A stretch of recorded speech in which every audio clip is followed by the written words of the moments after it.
I'm going to load my brush up with water and pigment and lay a stroke down on dry paper. You can see the stroke is incredibly contained with crisp edges. Here's what it looks like if I lay the same amount of paint and pigment down on a wet section of paper.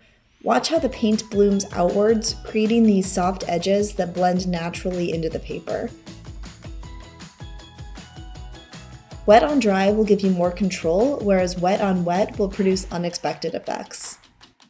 If you want a soft background where the pigments blend together and sink softly into the paper, you'll want to go with a wet on wet approach. You can create different textures depending on your technique here. Brush strokes will be smoother and more saturated, and dabbed areas will be more spotty. Here's what the background looks like once it's dry. This is the wet on wet effect. Check out the difference in how the paint interacts with the paper when I'm painting on dry versus wet paper. It's basically like night and day. If you want perfectly crisp edges that are easy to control, opt for dry paper. If you want something looser and more unexpected, paint on wet.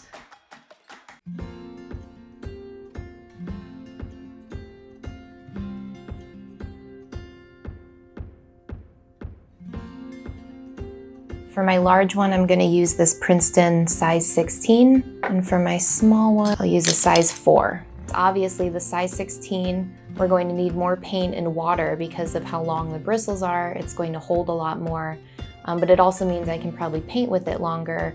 The size 4 is smaller, so I'll probably have to load up my brush more, but I can also get some nicer detail. I'm just going to paint some roses to test this out.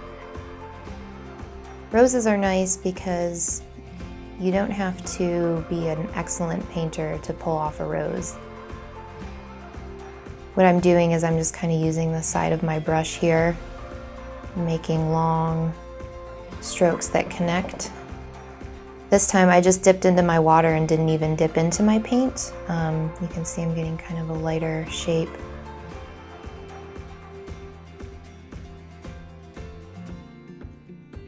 Now I'll switch to my large brush. There's something that I just love about a big loaded brush. It just feels, I don't know, I just like the feel of it.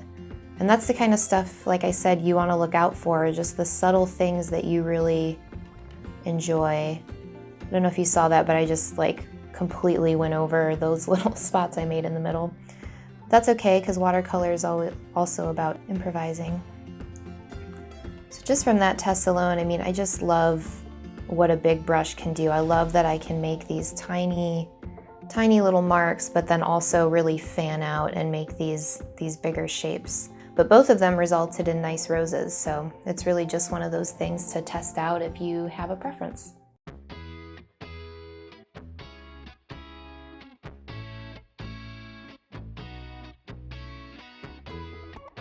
We're gonna start out by just painting with a really watery paint. So you're always gonna have a little puddle here that you're gonna be just sliding towards the other side.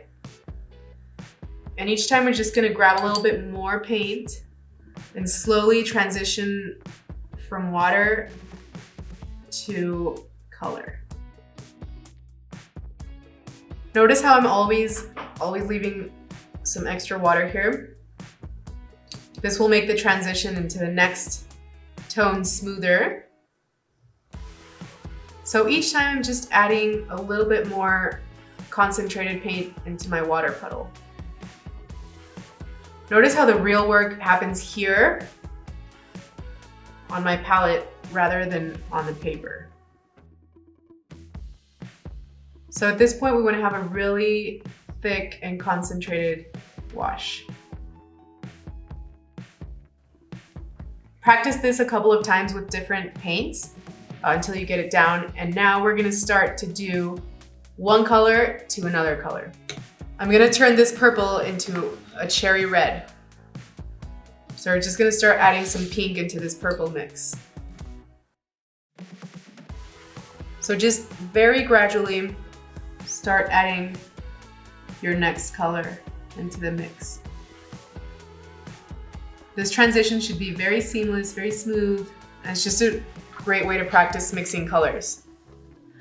Notice how I clean my brush right after I use this color so that when I go into my pink, it won't get mixed with my purple mix. So see how it started out by pure purple and then it turned into cherry red, and we did it really smooth, just a really nice transition.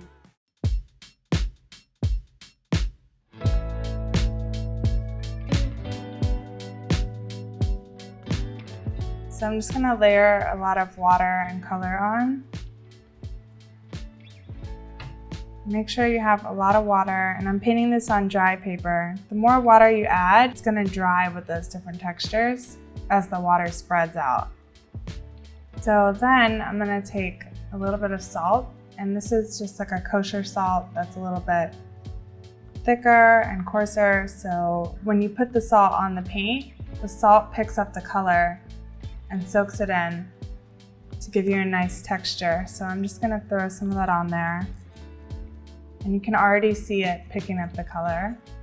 And the more you put on, it's gonna soak up like a big area. If you want kind of like a little pattern, maybe use a little bit less water and more paint. Now you're gonna wanna let it dry completely so that there's no water at all left. So now the paint is dry, so we can take off the salt, but you can already see there's like patterns all over it from the salt. So you just wanna wipe it off. We can use a paper towel. So now you can see how much texture we got just from adding that salt.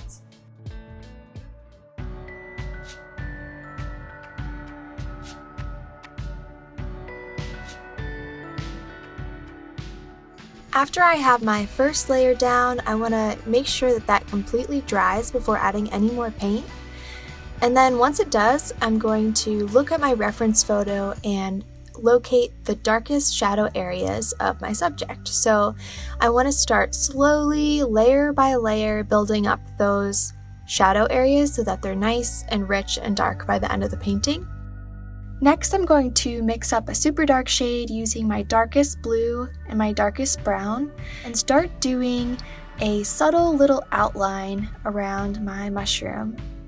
The key here is to pick up your brush every so often, and this will help you avoid a coloring book look with like super bold cartoony outlines, and it'll make it more subtle and natural.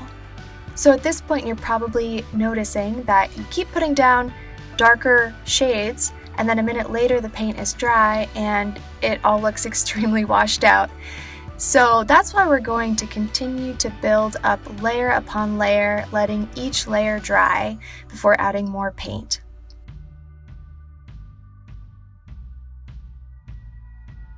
Now I'm going to mix up another super dark combination of dark blue and dark brown, and I'm going to make my shadow areas come alive. So I am not going to hold back this time. I'm going to be super bold, and I'm going to go ahead and put in some super dark details, because the earlier in your painting process that you can establish contrast, the better it will turn out.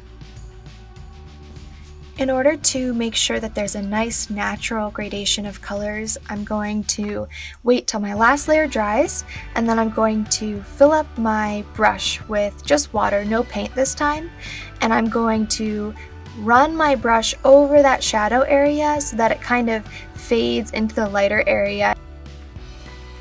And at this point, I'm going to go wild, adding flecks of all sorts of different colors just to make my painting look super vibrant and fun.